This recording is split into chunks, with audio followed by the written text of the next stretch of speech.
Les grandes villes, on a énormément de béton, donc on a un stockage de chaleur et donc on a des températures qui sont plus élevées que dans les zones plus rurales. Mhm, On a des écarts qui sont de 5-6 degrés mhm. quand les températures sont au-dessus de 35 degrés.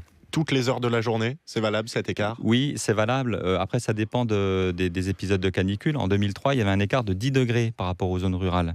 Et puis après, il y a Ce des qui est zones, énorme. c'est énorme, et il y a des zones qui sont extrêmement bétonnées. Où on a Mhm. des espèces de canyons urbains, vous savez, avec des grands immeubles et des rues qui sont très étroites, où là, on a des températures qui sont encore plus élevées. Parce qu'on a un béton qui renvoie la chaleur?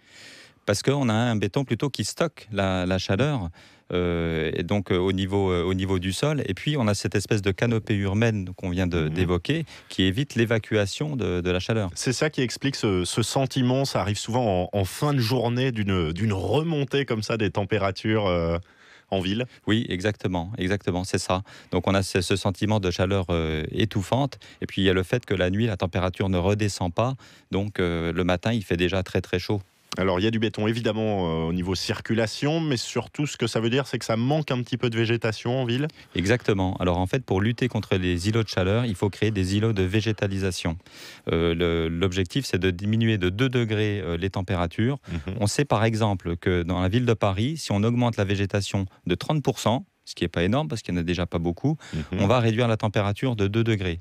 Il y Donc a un vous effet voyez, immédiat. il y a un effet qui est immédiat et on le ressent quand on passe à proximité d'un parc.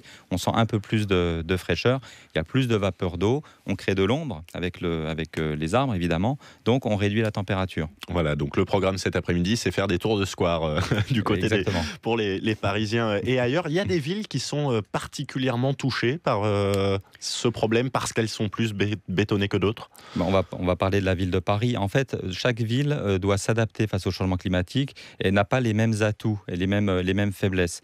Mhm. Quand on est en bord de mer, évidemment, on n'a pas les mêmes problèmes. On a plus des problèmes d'inondation ou de montée des eaux. Mais c'est vrai, quand on a des villes qui sont sur le territoire comme à Paris, là, on a plus de problèmes de canicule, on va dire. Comment on explique aussi des chaleurs qu'on ressent souvent dans des villes là aussi bien ancrées dans les terres, comme Clermont-Ferrand, comme Strasbourg, comme Grenoble?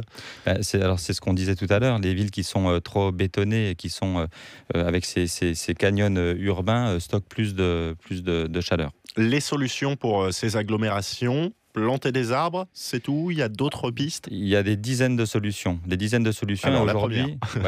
aujourd'hui, les villes, elles s'adaptent face au changement climatique. Je vais Mhm. donner l'exemple de la ville de Brooklyn, qui a Mhm. simplement décidé de repeindre tous les toits en blanc, ce qui permet de Ça marche. diminuer. Ça marche très très bien. On a des diminutions de température de 10 degrés Mhm. juste dans les immeubles.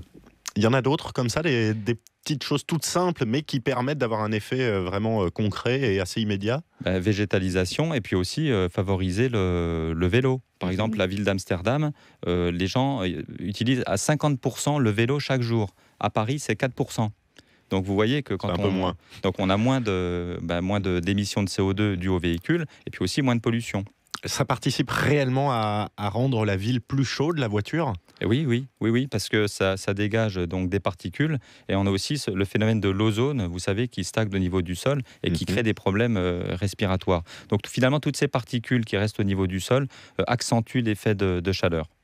Un mot d'un phénomène qu'on connaît tous, la climatisation. Ça donne Oui. un côté frais. Est-ce que c'est pourtant là aussi quelque chose qui peut provoquer une chaleur autour? Oui, alors c'est le problème, c'est que plus il fait chaud, plus on met sa clim. Et en fait, il ne faut pas mettre la clim à 19 degrés. Parce que quand vous mettez la clim trop froid, vous allez renvoyer dans l'atmosphère du chaud.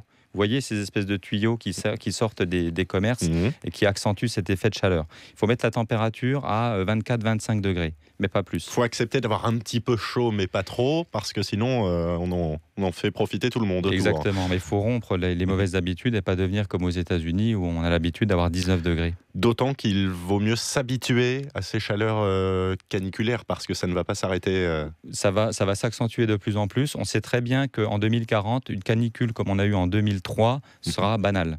Ça sera banal Ça dès sera 2040. banal dès 2040. Donc on doit s'adapter petit à petit dès maintenant. Et commencer à apprendre à vivre avec cette chaleur et surtout à trouver des solutions pour l'éviter. Vous parliez d'éviter la voiture, faire du vélo quand il fait une telle chaleur, c'est pas dangereux? Alors au-dessus de 33 degrés, évidemment, il ne faut pas faire trop de sport. Bon, après, si on va à son domicile et qu'on fait 20 minutes de vélo, c'est pas néfaste pour la santé.